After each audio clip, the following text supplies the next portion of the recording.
During a normal afternoon in the city, a young couple is in the process of moving to their new beautiful apartment.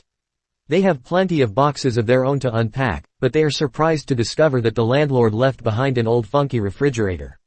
Gail is not impressed at all, but Rob finds it very interesting because this old model has the motor above instead of underneath like modern models.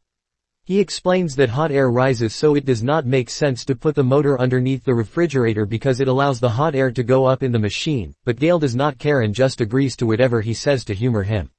Afterward, Gail takes out a bottle of wine to share with her husband, and Rob excitedly opens the fridge to get ice. He discovers that the freezer is full of old disgusting frost and compares it to Superman's Fortress of Solitude.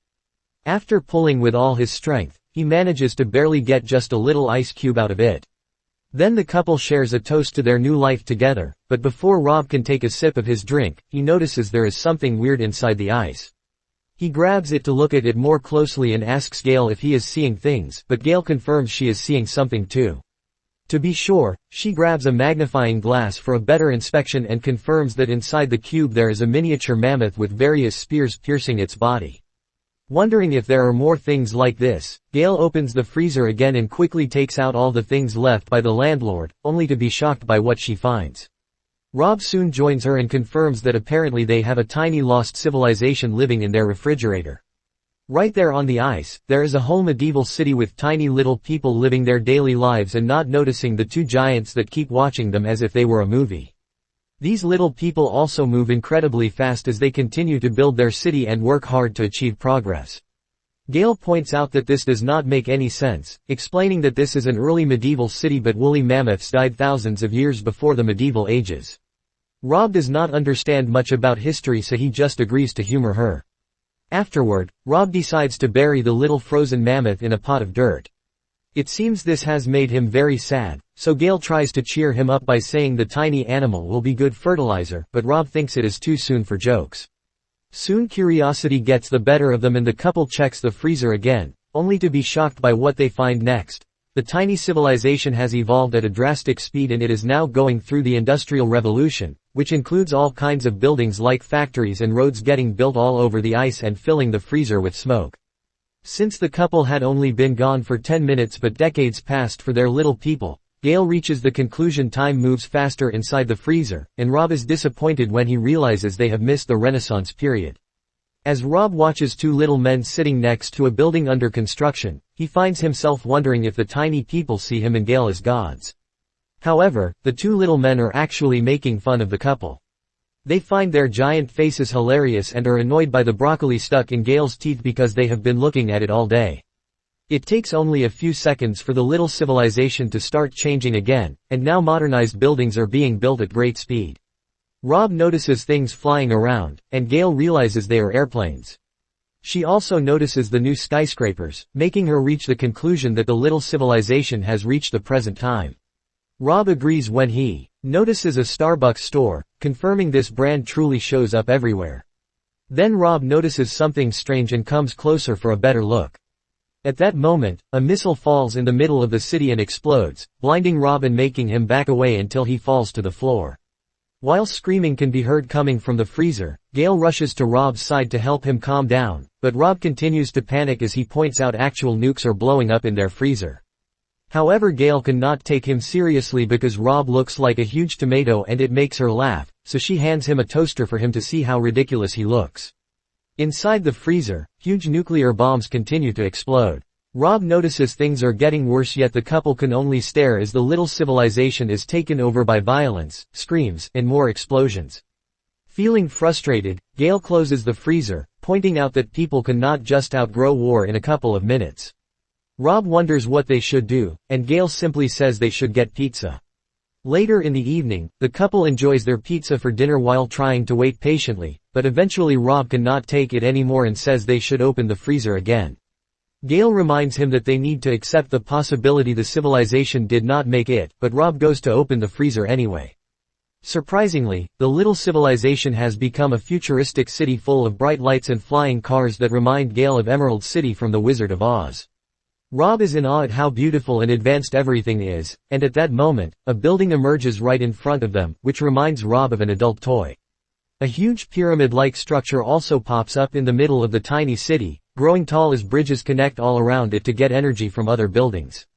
However, the structure suddenly transforms into a diamond-shaped fortification that glows so brightly that it has to consume the whole city until it explodes. The resulting glow looks like a star and ejects beautiful dashes of light that begin to fly around the couple's kitchen, lighting up every corner as Rob and Gail watch with fascination and big smiles. Their theory is that little people may have discovered how to travel through space and time. Afterward, the lights return to the freezer and gather into a sphere before outright disappearing. Rob and Gail go from smiling to looking quite sad and confused, and when Rob wonders if the little people will ever return, Gail says it is unlikely. Feeling the need to grieve, Rob pulls the refrigerator's plug as a way to move on and accept the little people are gone. Gail gives him a hug to comfort him before closing the freezer, deciding they are done for today. The next morning, Rob makes coffee and shares it with Gail.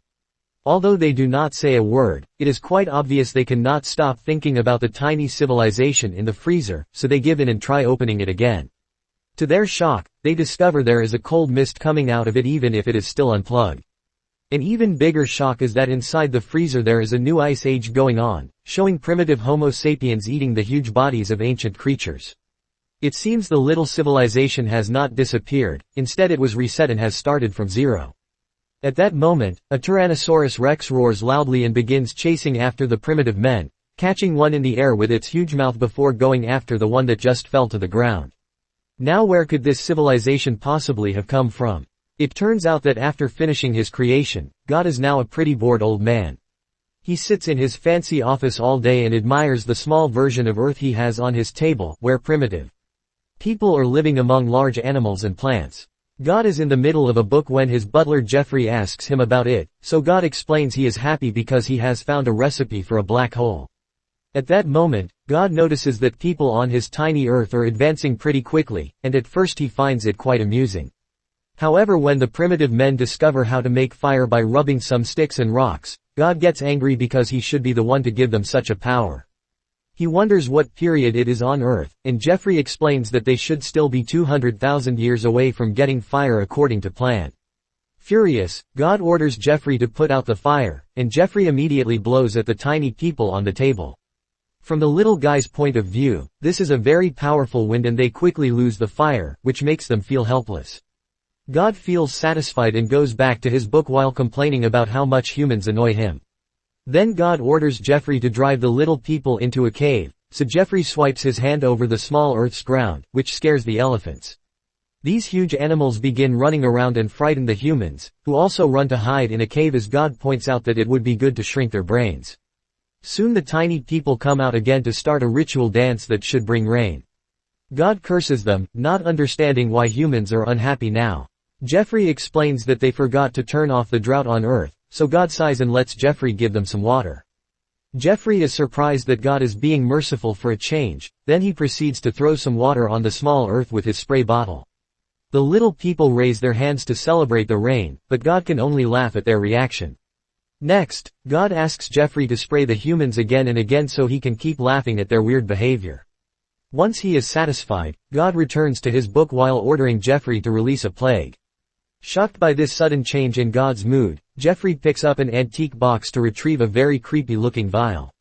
After looking at God for confirmation, Jeffrey pours a plague from the vial, and the tiny people immediately begin to feel incredibly sick and die. God admires the horrors he has caused with a blank face, then he simply returns to his book.